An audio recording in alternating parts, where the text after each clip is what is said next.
Bonjour à tous, aujourd'hui on teste la nouvelle version, ou plutôt on va dire le restylage d'un modèle qui marquait un véritable tournant pour Volkswagen. C'est l'ID3 bâti sur la plateforme 100% électrique MEB. L'ID3 qui l'année passée n'a pas fait des chiffres de vente extraordinaires, avec même une baisse des ventes de 24%.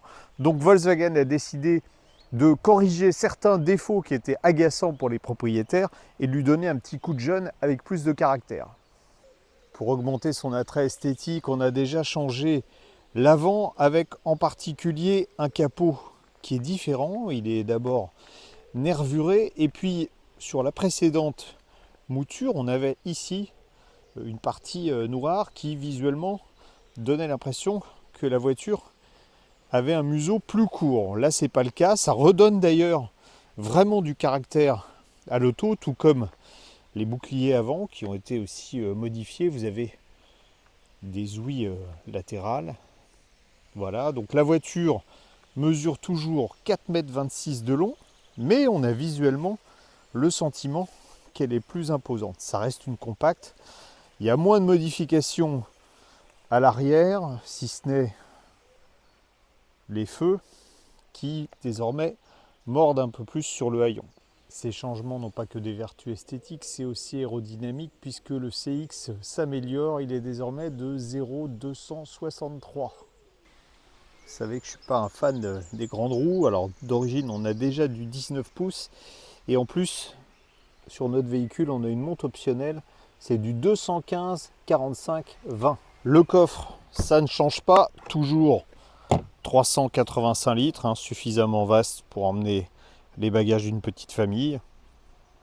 Une petite famille de 4 personnes, puisqu'à l'arrière, si les places sont confortables, eh bien, on ne peut installer que 2 adultes.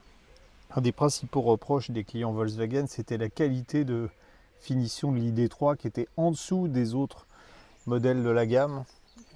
Le constructeur a pris en compte toutes ces remarques et on a alors tout d'abord sur cette version style des sièges à réglage électrique à l'avant, 12 positions et puis surtout une sellerie qui est, je vous le dis tout de suite, très confortable. C'est ce que Volkswagen appelle du art velours. Bon, ça s'apparente à de l'alcantara avec du simili-cuir sur les bords. Ce velours, on le retrouve sur les contreportes et puis le tableau de bord est habillé de plastique moussé. Ici, vous voyez, c'est très très mou. Là aussi, c'est un plastique souple. C'est vrai que ce qu'on appelle la qualité perçue générale est en net progrès par rapport à la première génération. Ce qui contribue aussi à cette ambiance un peu plus chic, c'est l'écran central qui passe de 10 à 12 pouces et surtout dont la réactivité me semble un peu meilleur avec des fonctionnalités améliorées. En revanche, Volkswagen a conservé les touches tactiles un peu partout. Ça, c'est pour faire des économies. C'est pas franchement pratique, surtout sur le volant, parce qu'on a tendance à les effleurer parfois quand on ne veut pas et on se retrouve avec des fonctions qu'on n'avait pas souhaitées. Le tableau de bord qui est solidaire du volant est toujours minimaliste, même si on peut sélectionner les affichages. Sur notre version, il est doublé par un affichage tête haute. Je ne sais pas si on le voit bien là dans le pare-brise. J'ai soulevé le capot, mais en fait, il n'y a rien à voir de ce côté-là, puisque c'est toujours une propulsion l'ID3. Le moteur est situé à l'arrière. Il s'agit toujours d'un moteur synchrone à aimant permanent qui développe 150 kW. Ça correspond à 204 chevaux avec 310 Nm de couple. Et c'est un des avantages de l'auto, c'est que ça marche plutôt pas mal. Alors, on a une version Pro S, ça veut dire qu'on a la grosse batterie de 77 kWh. Volkswagen annonce 557 km d'autonomie. On va vérifier ça. Ça reste très agréable à conduire l'ID3. D'abord parce que j'ai le sentiment que le siège est un peu plus confortable que le précédent. Donc on est vraiment bien assis. Et puis la suspension, malgré les roues de 20 pouces, n'est pas sèche. Vous voyez, on est sur une route là qui n'est pas très dégradée, mais ça ne bouge pas du tout. Il n'y a que quand on arrive réellement sur des bouches d'égout, des ralentisseurs, que ça percute un peu avec les grandes roues, mais rien de catastrophique. Les premières impressions sont vraiment très bonnes. On va voir si ça s'améliore par rapport au modèle précédent si on lui en demande un peu plus. Un peu plus, ça peut être par exemple sur une petite route comme ça, où on va changer de mode. On était en mode normal, on va se mettre en mode sport.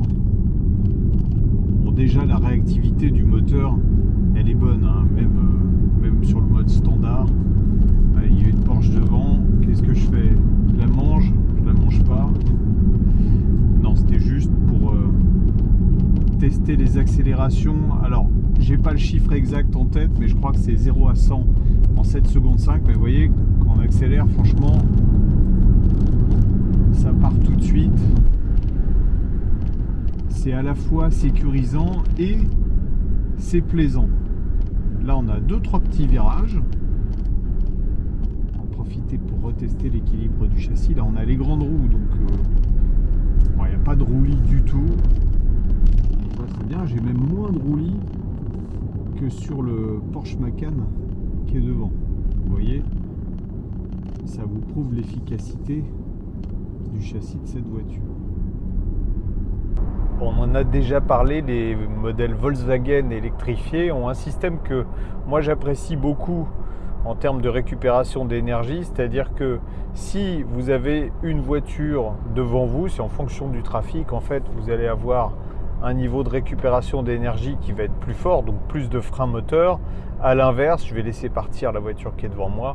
Vous voyez, si je relâche la pédale d'accélérateur, qu'il n'y a personne devant moi, on n'est pas en roue libre, mais pratiquement. Évidemment, il y a une autre position qui permet d'avoir plus de récupération d'énergie. Elle est ici, voilà, je l'ai activée, c'est la position B. Donc là, on va avoir, alors c'est pas de la conduite une seule pédale, mais on n'en est pas loin, vous voyez. Là, ça ralentit très nettement dès que je lâche la pédale d'accélérateur. Le système de récupération d'énergie automatique tient aussi compte du profil de la route. Si vous arrivez dans un virage, la voiture automatiquement va mettre un peu plus de frein moteur pour vous ralentir à l'approche de ce virage. Même chose si vous êtes à proximité d'un carrefour, la voiture va plus ralentir. Et évidemment, pour la circulation en ville, ça reste une voiture électrique qui braque extrêmement bien. Je pense que juste en bas, là, ça tourne à angle droit, je vais vous faire voir. Relativement compact en plus, donc pas trop compliqué à garer. Là, je suis sur le mode régénération maxi. C'est pas tout à fait comme je vous l'ai dit tout à l'heure de la conduite à une seule pédale, mais on n'en est pas loin. Voilà, donc vous avez vu, ça braque super bien. Il n'y a pas de feu rouge, donc je ne vous ferai pas le démarrage tonitruant au feu rouge, mais c'est vrai que ça a de la pêche. On profite aussi du panorama là, tant qu'on y est. 110 km/h pour tester le niveau sonore de cette nouvelle version de l'ID. Une voiture plutôt silencieuse, 64,6 décibels de moyenne. Le bruit est surtout dû en fait au bruit de roulement. On a quand même des grandes roues de 20 pouces avec des pneus qui sont assez larges. Et c'est principalement ça qui remonte. Assez peu de bruit aérodynamique, mais par contre des bruits de roulement. La bonne nouvelle de cet essai, c'est ça, c'est que alors on a fait de la route à 110, pas d'autoroute à 130, mais vous avez vu le chiffre, en faisant de la route, en respectant la limitation de vitesse, on a une moyenne de 14,8 kWh au 100 km. Ça veut dire qu'avec cette grosse batterie de 77 kWh, on a 500 km d'autonomie quand on fait de la route et de la voie rapide. C'est sans doute une des voitures électriques qui va le plus loin. Avec sa consommation très mesurée et puis surtout une batterie qui est d'une capacité quand même assez importante, l'ID3 permet d'aller relativement loin. Et cerise sur le gâteau, avec cette version 77 kW, après le restylage, on a une vitesse de charge qui est encore plus élevée qu'auparavant. On avait avec la grosse batterie 135 kW en courant continu, désormais on passe à 170 kW, ça veut dire que vous pourrez faire le plein, on va dire 10-80%, 35 minutes sur l'autoroute, ce qui redonne une autonomie quand même confortable. On aura environ 300 km d'autonomie en 30 minutes. C'est plutôt pas mal. Pour la recharge classique en courant alternatif, on est sur du 11 kW. Là aussi, c'est extrêmement correct.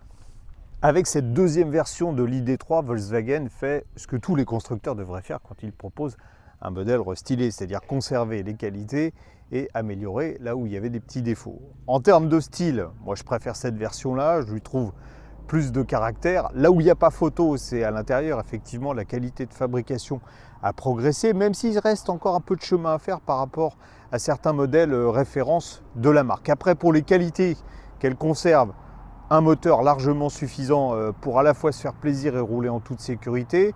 Et puis, sur cette version avec la grosse batterie, 77 kWh, une autonomie qui est plus que suffisante. Et d'autant plus suffisante que désormais, si on doit recharger à grande vitesse sur autoroute, on monte à 170 kW.